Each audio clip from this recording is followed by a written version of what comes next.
C'est donc l'heure de l'invité de Bonsoir l'Île-de-France. Ce soir, on va parler du projet de rénovation de la gare d'Austerlitz qui continue de faire parler et de faire débat. Pour évoquer ce projet, j'accueille Christine Nedelec. Bonsoir. Bonsoir. Vous êtes présidente de France Nature Environnement Paris.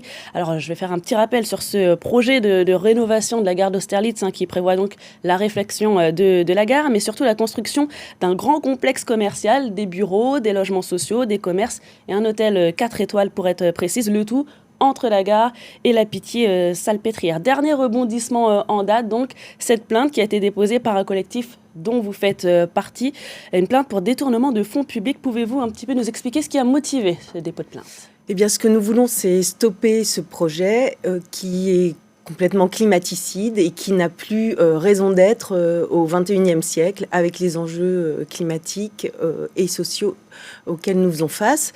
Et donc, après diverses actions en justice, nous voilà avec cette plainte pour détournement de fonds publics, plainte contre X. Alors, ça fait un petit peu peur comme ça, oui. Mais ce n'est pas de l'argent que se mettrait un tel ou un tel dans la poche, c'est l'Agence française de développement qui décide de se faire construire 50 000 mètres carrés de bureaux en plein Paris, alors que sa mission principale n'est pas celle de faire de la promotion immobilière, mais celle de participer à la politique d'aide au développement de la France.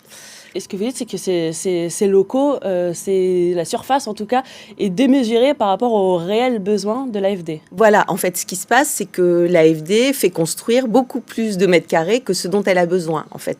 Et pourquoi là, ça pose problème ? Expliquez-nous. Parce que justement, la mission de l'Agence française de développement, c'est d'aider au développement, d'être en plus complètement 100% accord de Paris.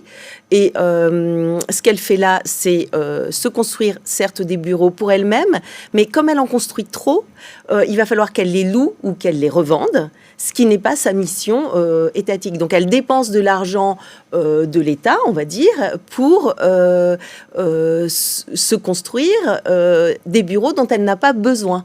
C'est là où il y a quelque chose qui ne va pas, évidemment. Et tout ça pour un prix qui est plus élevé, c'est ça, que la normale dans le quartier ? Exactement. En fait, les prix habituels dans le quartier, c'est 12 000 euros du mètre carré. Là, elle achète cette construction à 17 000, 18 000 euros du mètre carré. Ce qui fait quand même aussi penser à des histoires de spéculation immobilière qui n'ont pas sa place quand on travaille pour de l'aide au développement, en fait. Alors justement, l'AFD a réagi auprès de nos confrères de Mediapart.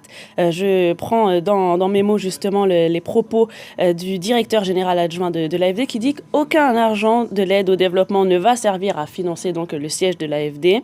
Et cette dernière construire acquérir un projet beau que vous répondez. Ça ne vous convainc pas comme explication ? Alors, ça peut être une explication entendable, mais ce qui se passe, c'est que notre plainte, nous, est basée sur un avis écrit par le Conseil immobilier de l'État qui dit qui interroge en fait le coût important de cette construction, d'autant plus qu'il y avait une solution alternative à Saint-Ouen qui était moitié moins chère. Alors l'AFD dit oui, mais nous allons vendre nos locaux Gare de Lyon, qui sont déjà à moitié vides, puisque le télétravail, etc. Voilà. Nous allons... mais ça ne permet pas...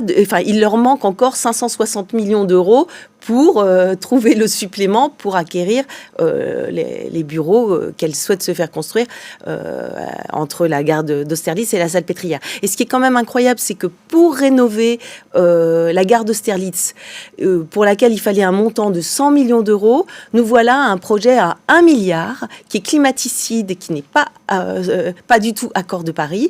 Et le Conseil immobilier de l'État... qui vous soutient qui nous soutient pas, mais sur lequel...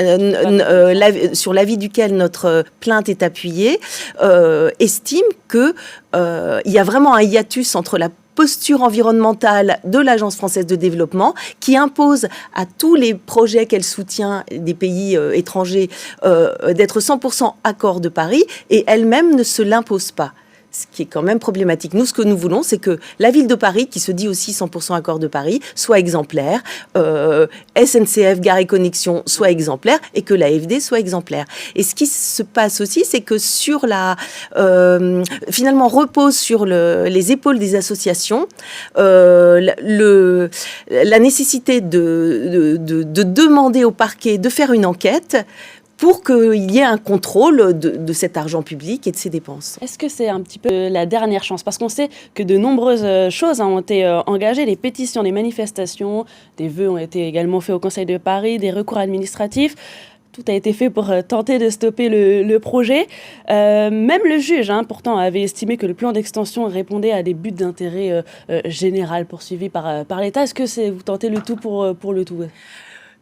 Nous utilisons tous les outils qui sont à notre disposition. C'est absolument légal et légitime d'utiliser les outils quand on est persuadé qu'un projet est nuisible, vraiment nuisible, à la santé des habitants, à l'avenir de Paris, parce qu'on va créer un îlot de chaleur en plein Paris.